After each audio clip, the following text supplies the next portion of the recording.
And perfect. So I would like to say hi and welcome you all to this lunch seminar of today. It is the Network Newcomers and Integration that is arranging this lunch seminar. My name is Sara Hurtig and I'm coordinating this network.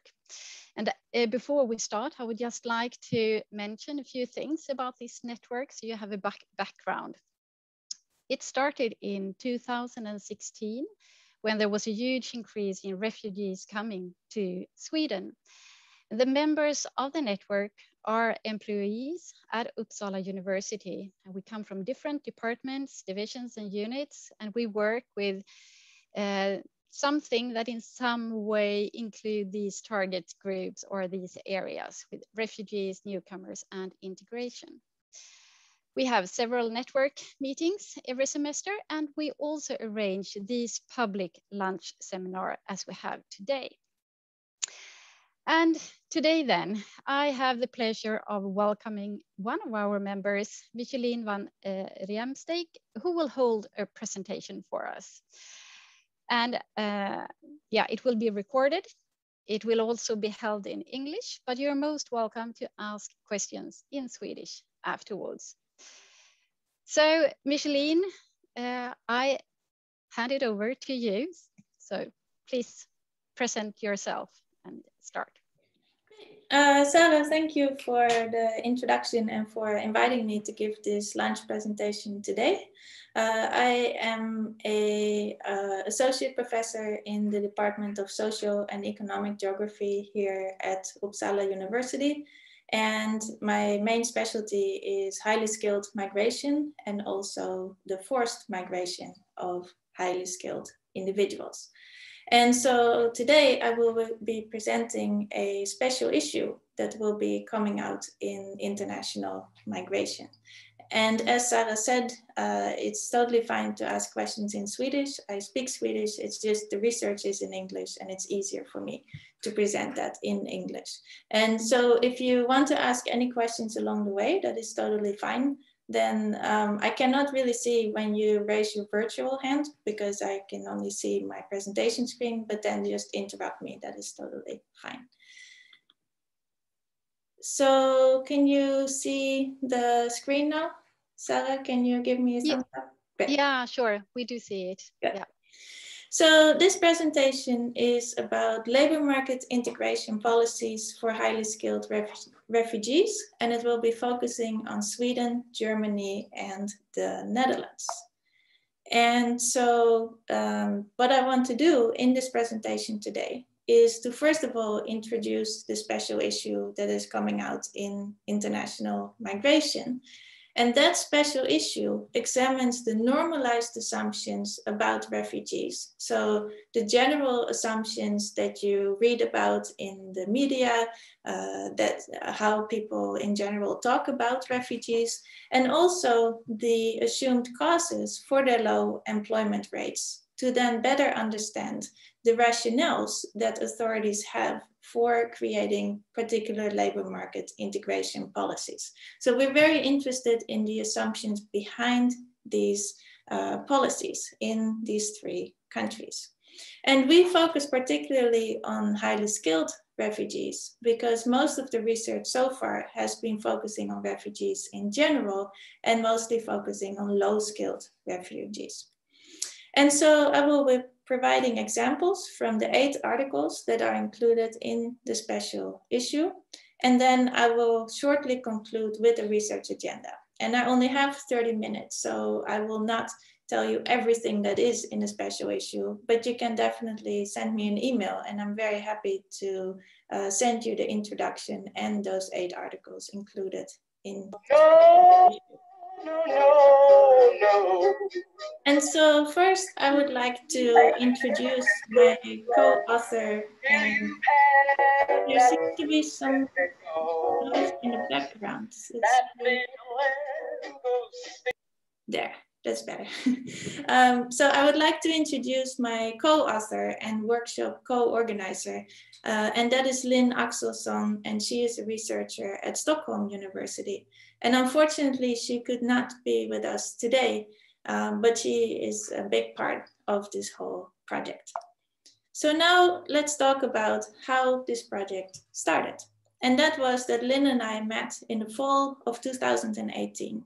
And we started discussing that most of the focus on the labor market integration of refugees was focusing on low-skilled refugees. And so we wanted to focus on highly skilled refugees.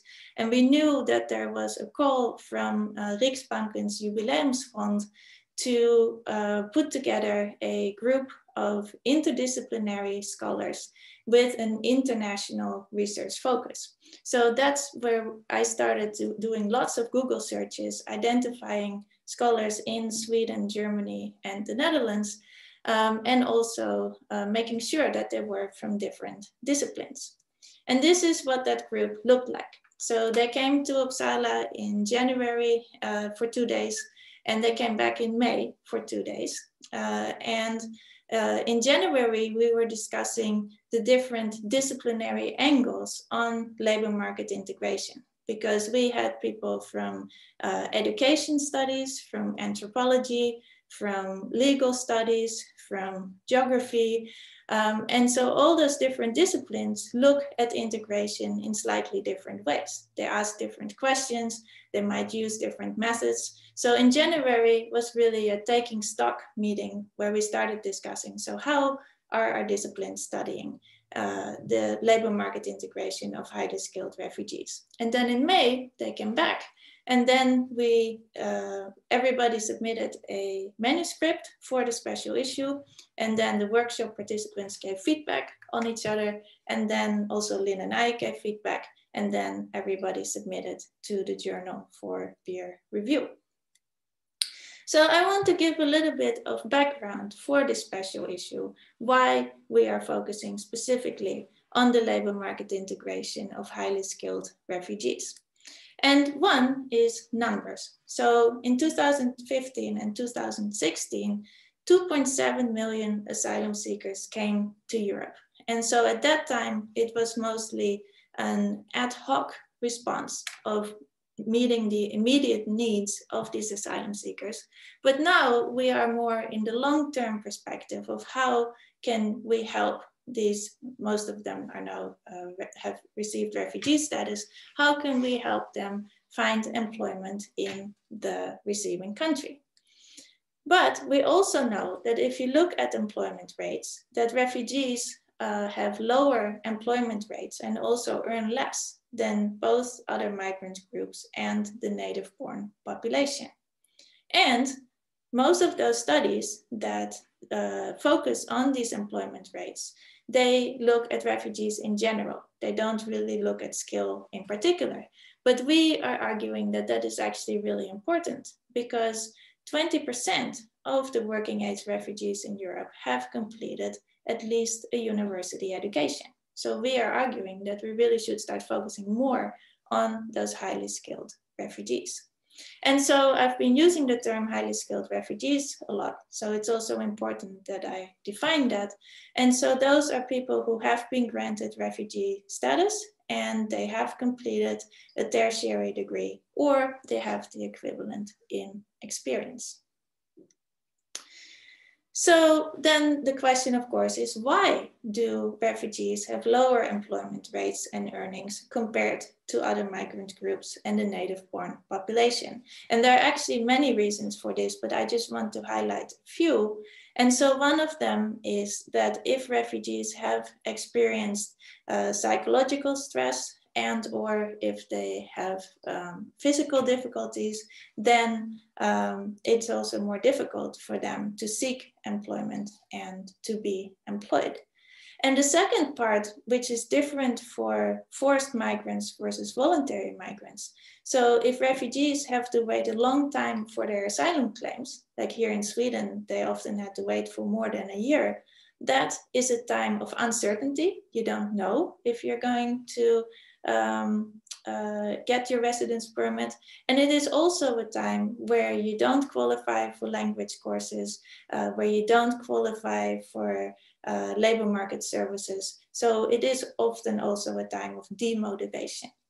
And then another aspect of this is that if you are a forced migrant, then the destination where you are in is not necessarily a destination where your education, your skills, and your language proficiency are well adapted to the labor market. So in that case, you might also have to do upskilling so that your skills will be recognized in the receiving country.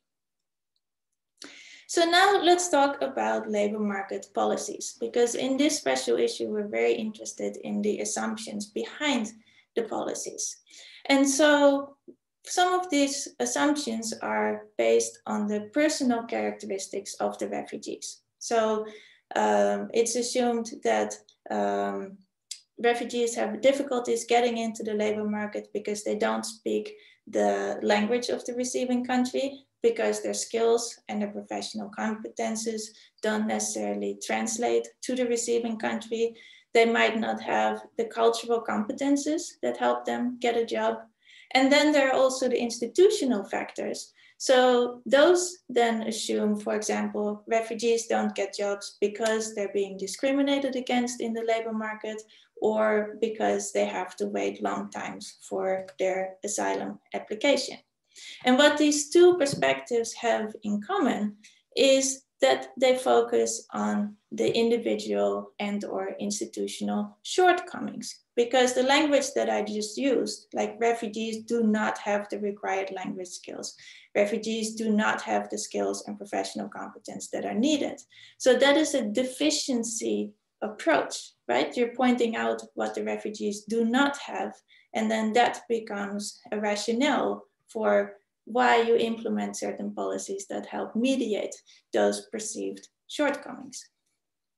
So now let's talk about the images of refugees. So in the beginning, I mentioned that the special issue is interested in these normalized images of refugees, because we argue that these images of refugees then also inform the policies that try to promote the labor market integration of refugees.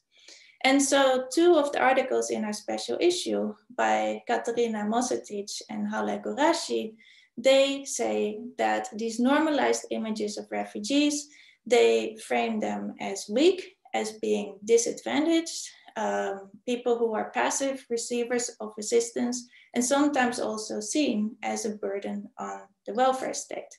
And in addition, refugees can also be seen as a threat, especially refugee men. So what that then means is that in these cases, refugees are either marked as needy, so in need of assistance, or as being violent, and that the receiving country needs to protect its citizens from this threat.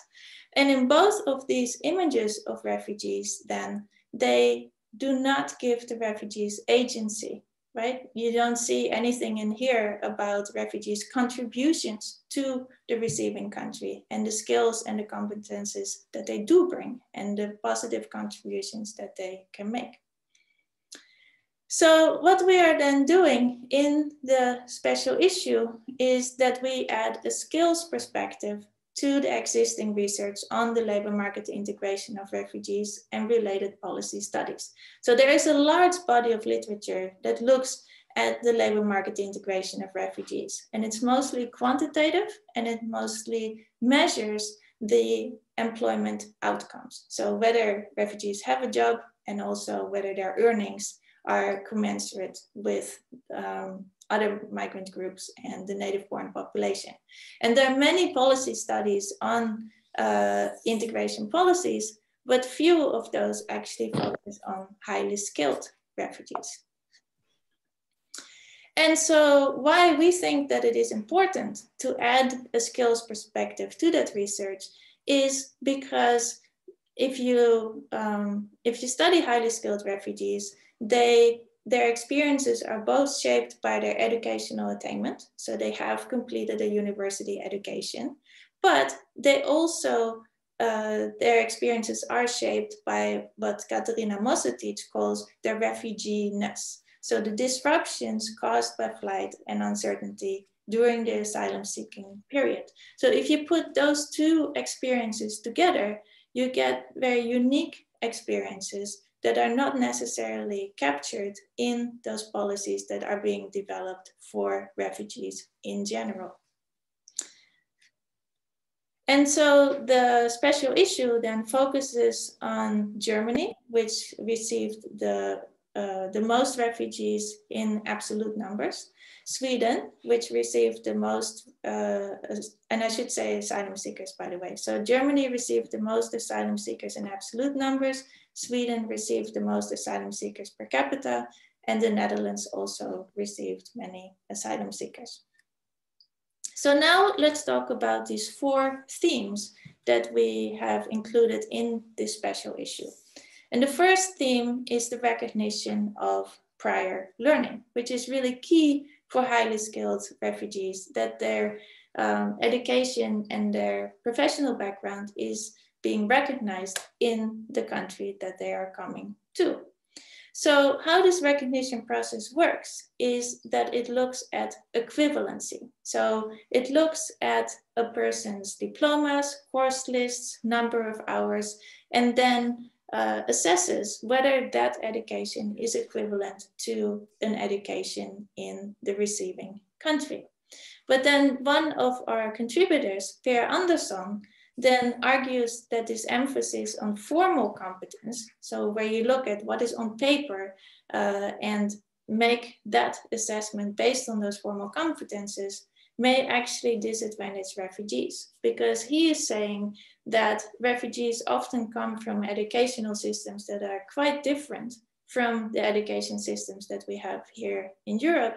And also sometimes refugees cannot document their education because of their flight. So what he is then arguing is that it would be good to first assess people's actual competence. So that means that you measure what somebody actually knows, rather than starting with those official documents. So if you assess that actual competence, so a person's knowledge and skills, rather than starting with an assessment of what is deficient or lacking, like the deficiency approach that I mentioned earlier, then it is more empowering, because you first document what a person can do, rather than first documenting what a person is lacking. So now we go to the second theme, which is language learning and civics orientation. So in all the 3 countries in the special issue, the authorities offer language learning and civics orientation. And so the underlying assumption why those programs are being offered is that if a person speaks the language of the receiving country, and if the person understands how that society works, then that makes it easier for them to find a job, and also easier to be included and to feel a sense of belonging. And so some of the contributors in our special issue, Shi et al., then look at this through a so-called carrots and sticks approach to participation. So the question is, how can you best incentivize refugees to participate in these language courses and these civics orientation courses? And so in Sweden, we have a so-called carrots approach. So you reward people for participating. So in Sweden, if a refugee participates in the introduction program, then that person receives an introduction benefit. So receives some money for participating in the program. But the Netherlands takes a very different approach. So the Netherlands uses a sticks approach, where you actually penalize people for not participating. So they can take out a loan of up to 10,000 euros to pay for the language courses and the civics courses. And then if they do not finish that program within 3 years, they have to pay back the loan, and they even have to pay a financial penalty on top of that. So those are 2 very different perspectives on participation in these programs. And so far, we don't really know which of these approaches works best for highly skilled refugees. We do know that in general, or that the majority of highly skilled refugees, they really want to get a job. And so they want to learn the language and they want to take the civics orientation because they want to know how the society works. So maybe for highly skilled refugees, the STICS approach is not really necessary, but we so far don't have research on that. And then the next theme is participation. And so the underlying assumption of the participation approach then is that it is more beneficial for refugees if they combine activities rather than that they take them in sequence. So for example, that a refugee is enrolled in a language course and takes civics training and does an internship at the same time, or is enrolled in adult education at the same time.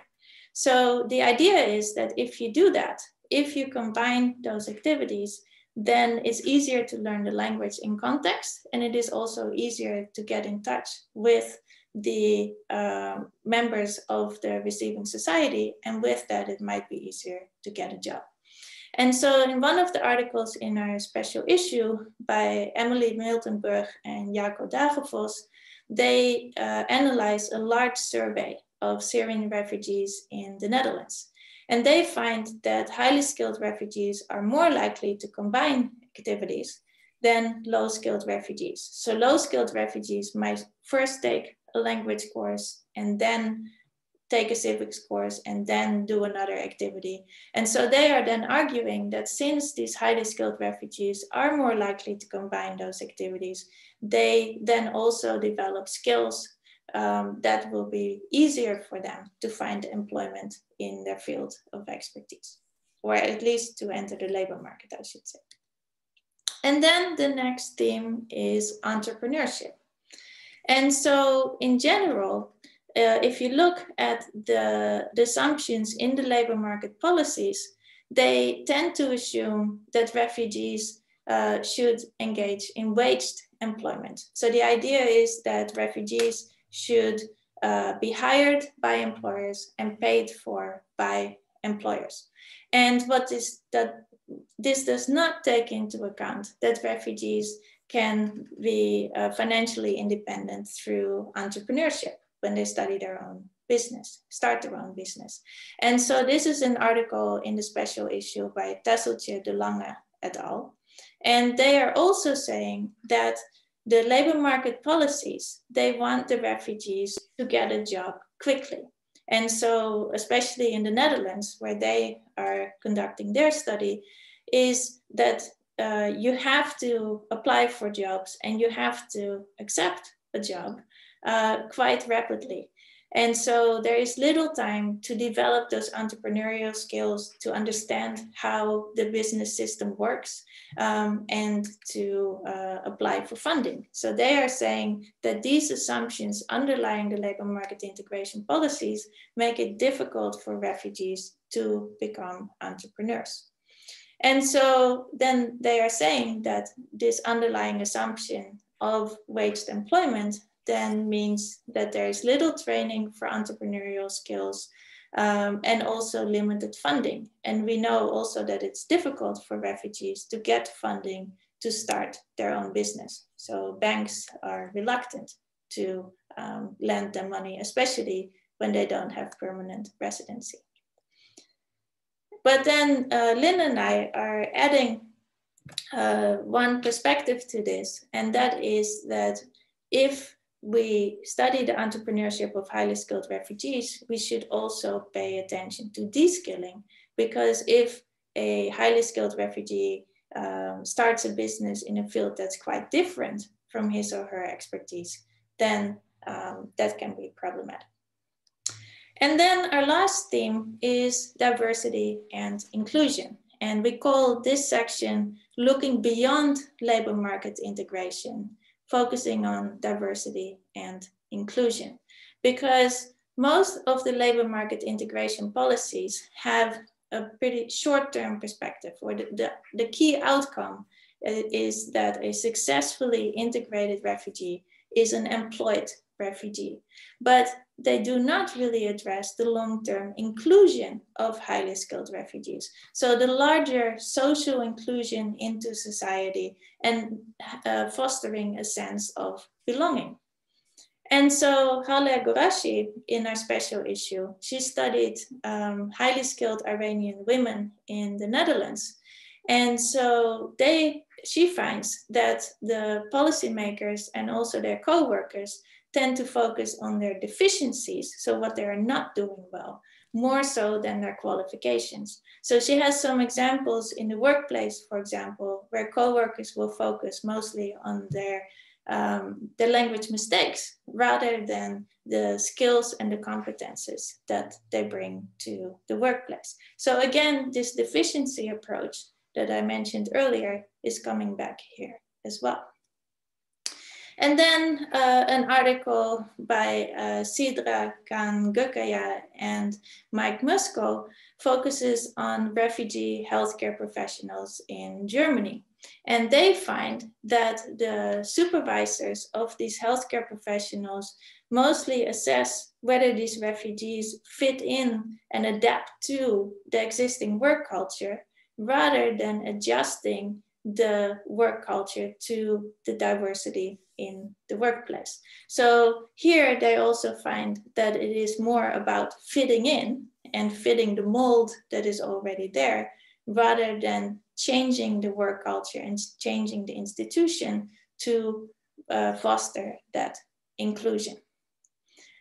And now we're getting to the research agenda. And as I mentioned, we have more in the special issue, but I want to make sure that you have time for questions. And so I want to highlight two of our key suggestions. And so the first one is that Lynn and I are arguing that we need more critical reflection on the concepts of integration and inclusion, because the word integration is used a lot, ubiquitously, and maybe overused. So what does it really mean when you're talking about labor market integration and also social integration? And what do you really mean when you say that inclusion matters to highly skilled refugees? And with that, it's not just enough to look at what those concepts mean, but then to also focus on the existing institutional structures and the power asymmetries.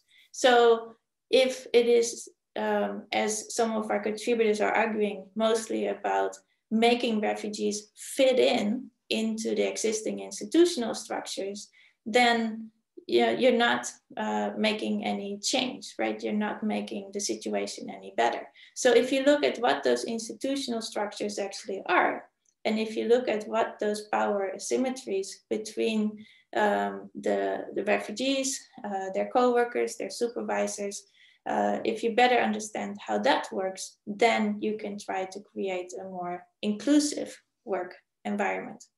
And then the second and last recommendation is that it is very clear from all the contributions in the special issue that highly skilled refugees, and actually refugees in general, they are not a homogeneous group. So for example, if you talk about Syrian refugees, you talk about people with different skills and competences, people with different family situations, people of different ages, people of different language abilities, and so on. And so we are arguing that it's really important to take those individual characteristics into account. And if you do that, then you also see that a one-size-fits-all approach, which many of those labor market integration policies do, that does not work, because highly skilled refugees do have particular characteristics and particular needs that need to be addressed in order for them to re-enter their professions in the receiving country.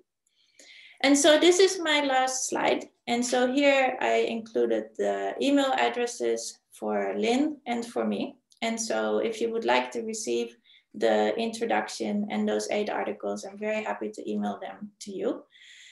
We also want to acknowledge the funding by Forte for both of our projects, and we're very grateful for that funding. And then I included 2 websites. The website for me is a website for a larger project on the social integration of highly skilled refugees. And actually 2 of the students on the project are with us today, Joanna and Clara.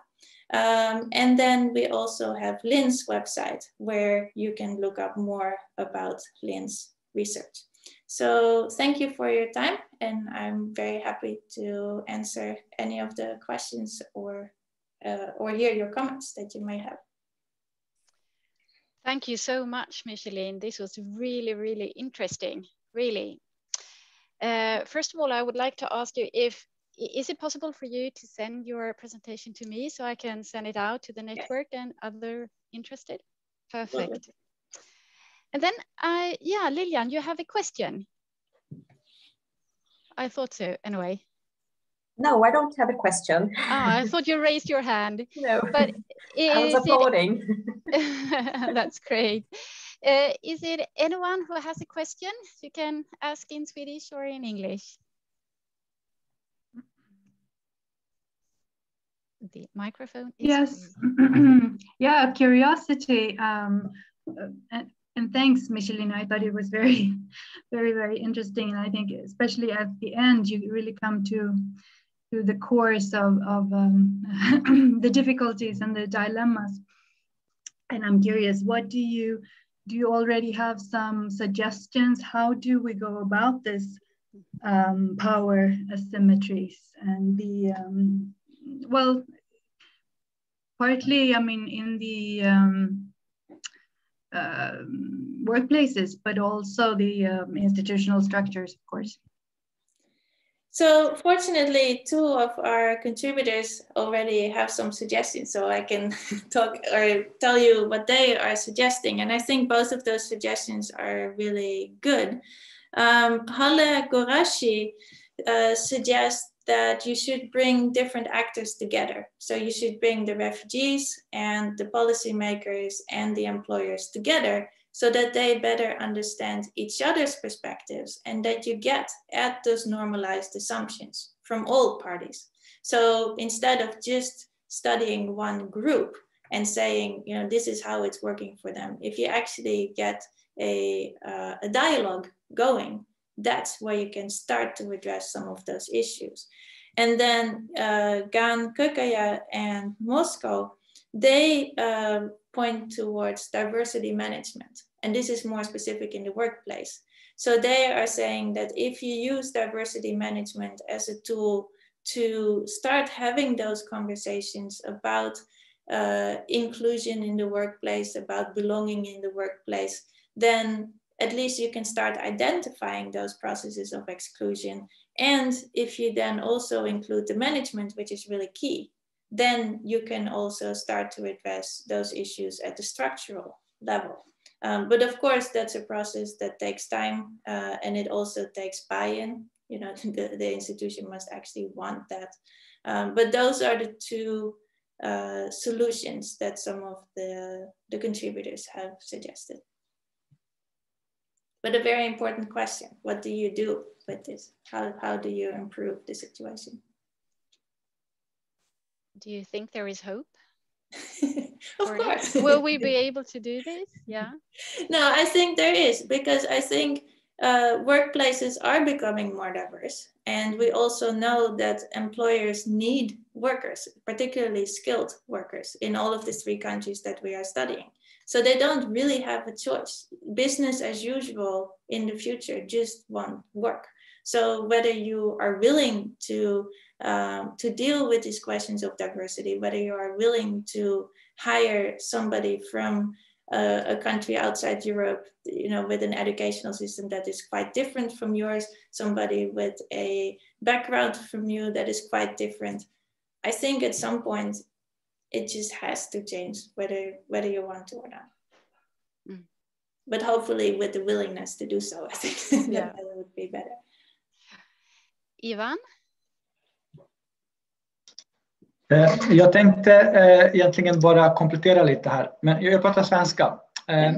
Min erfarenhet här är att olika branscher, olika företag har kommit olika långt med inkluderande rekryteringar.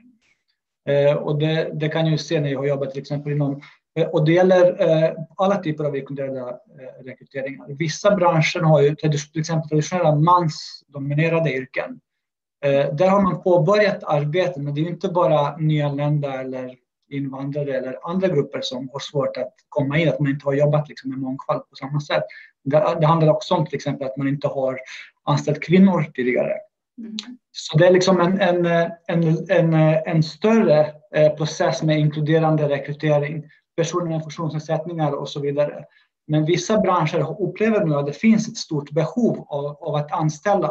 Så då måste de nu se över sina rekryteringsprocesser och hur de ska ha inkluderande rekryteringar, vilket är väldigt positivt.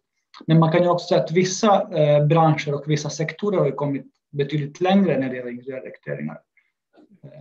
Så det finns en del arbete som har gjorts som är väldigt bra. Men sen finns det betydligt mer som alla kan göra. Men jag tänker också fråga utifrån om det finns en jämförande, om ni har gjort jämförande mellan de 3 olika länderna, hur man arbetar och vilka resultat man har fått när det gäller högutbildade nyanlända under den här perioden som ni undersökt.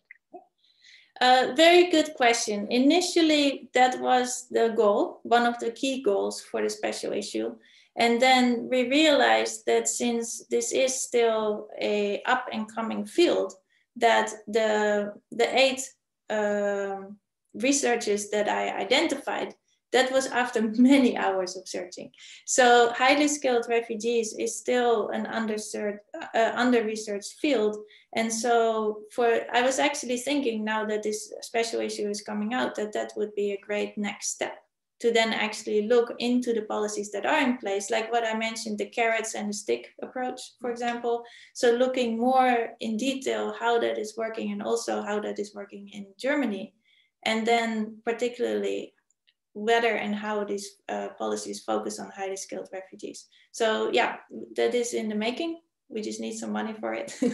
But it is a great question, an important question, because then when you compare, then you can also start to get deeper into those assumptions that are included in these policies.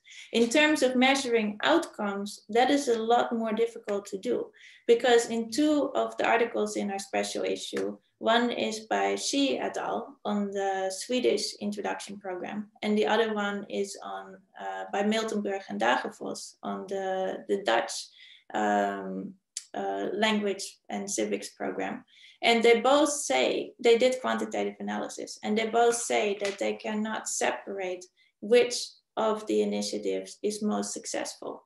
So you can't really say, well, if people speak Swedish, then they're more likely to get a job. Or if people take the civics training, or if people engage more in different activities at the same time, then they're more successful. So that part is very difficult to get at, but you can look at what those different policies are.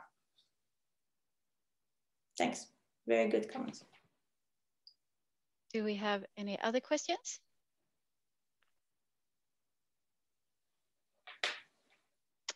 Okay, see you later, Parvane.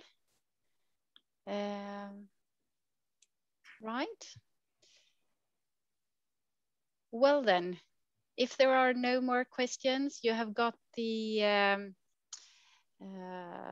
contact details. Maybe you can write it in the chat, your email. Sure. So if someone would like to contact you directly, and then I will send out the presentation to the network, and you can also contact me if you would like to have it. Perfect. So copy that one down. And then I would just like to say a very big thank you to you, Micheline. You have opened my eyes in some ways as well. It's really important to learn more about this topic and to realize how easy it is to think in just one way really. So yeah, you have opened my eyes. So thank you for that. And then let's see what kind of lunch seminars we will have next semester. There are no more planned for this semester, but we will announce them on our website and send out information to the persons we have in our contact lists. So thank you, everyone. Enjoy the rest of the day, and yeah, see you later. Yeah, and thank you all for participating. Thanks. Bye.